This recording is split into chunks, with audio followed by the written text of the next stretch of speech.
The invisible box challenge is what you need to be doing. If you've spent any time on Twitter lately, you've probably noticed the latest internet challenge. Or maybe you haven't. It's called the Invisible Box Challenge. It involves an invisible box, too much time on your hands, and something to film yourself with. First, take your invisible box and then put it on the ground. Be careful where you put it because it could be a tripping hazard. Next, find your imagination. If you don't have your own, borrow someone else's. Then place one foot on the invisible box and step over it. Easy as pie. Okay, maybe it's not that easy. Hey, it beats dumping a bucket of ice over your head, and it's eco-friendly. Hot for boxes? Keep watching. Belgium and Hawaii are investigating loot boxes.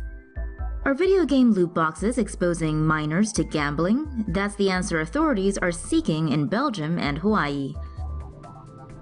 Loot boxes are virtual containers earned or purchased while playing a video game. They typically contain a randomized assortment of virtual items aimed at enhancing the player's experience and in-game abilities. Because of the elements of chance and money involved, Belgian and Hawaiian authorities are investigating whether the practice exposes minors to gambling. According to the Brisbane Times, a regulatory analyst for the state of Victoria in Australia said loot boxes do constitute gambling but are difficult to regulate. Loot boxes have been commonplace in gaming for some time now, but it was Electronic Arts' use of them in Star Wars Battlefront 2 that prompted recent concern. Hawaii State Representative Chris Lee described the loot box system in a new Star Wars game as an online casino designed to lure kids into spending money. Lee reckons publisher Electronic Arts employed predatory practices against children with their controversial loot box system in the game Star Wars Battlefront 2. Cat's out of the box after surviving harrowing 8-day journey sealed inside. Along with the Hope Diamond, potatoes, and bricks, one cat from England named Cupcake can now join the ranks of weird things that have been mailed. The Siamese became trapped inside the small box when her owner didn't spot the cat snoozing in the box when she packed DVDs for a customer. Sealed inside the box, Cupcake traveled a total of 260 miles, from Falmouth in southwest England to Wellington, West Sussex, on the other side of the country. The package's recipients got quite the surprise when they opened up the box, and out came Cupcake, scared, nervous, dehydrated, but alive. The recipients then contacted the RSPCA, who took the cat to the local veterinary hospital for a health check. There, Cupcake was identified via her microchip.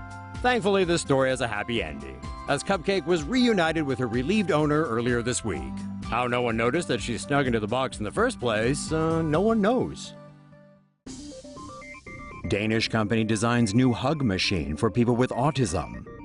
A company based in Denmark has developed a hugging machine called Orbis Box to help calm people with autism.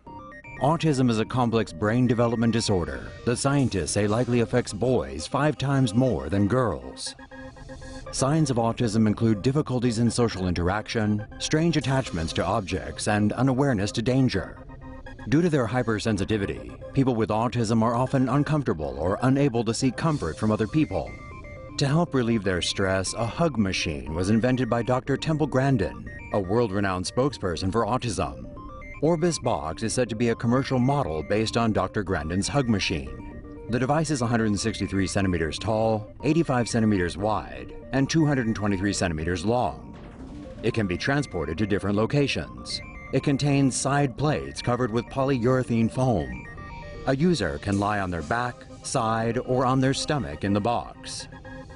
Once the user is inside the device, the side plates will start to move in and press against the user's body, mimicking the sense of a hug. The weight of the pressure applied can be adjusted from 10 kilos to 30 kilos. The box has built-in speakers to play soothing music. Lighting can also be changed to make the user feel more relaxed. Autism is a growing developmental disorder in the U.S. that currently affects roughly 2% of teenage boys, or 1 in 42 boys. The Orbis Box will be displayed at the Reha-Care Fair in Dusseldorf at the end of September. The retail price for the device is $35,000. Airbus looks to introduce economy-class sleeping boxes on long flights. A good night's rest could finally be possible for coach passengers with Airbus's new sleep pods. Aircraft manufacturer Airbus recently filed a U.S. patent for economy-class sleeping boxes on long-haul flights. The plastic boxes stacked beside and on top of each other are padded for safety, with no corners or edges. Each box has a personal TV, grip rails, an emergency oxygen system, loudspeaker, aircon vent, lamp, and video camera so attendants can monitor passengers. Beds are safe to occupy during taxi, takeoff, and landing, since passengers lie perpendicular to the direction of the flight. In-flight meals would also be served directly to the boxes, although passengers can opt to buy an additional seat.